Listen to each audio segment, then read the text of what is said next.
Bonjour, this is Julien the Frenchman who makes French pronunciation videos here on YouTube, and we are looking at how to say mom or mummy, but in French. So when you talk about your mother or to your mother in France, how do kids say, how do French people say this?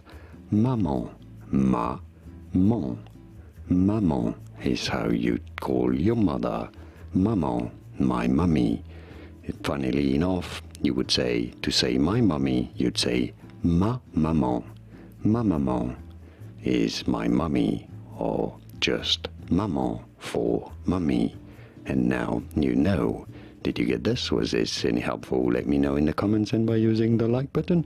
Thank you kindly for your support. More videos on how to pronounce more interesting and useful French words and names whose pronunciations aren't always obvious. I'll see you there to learn more.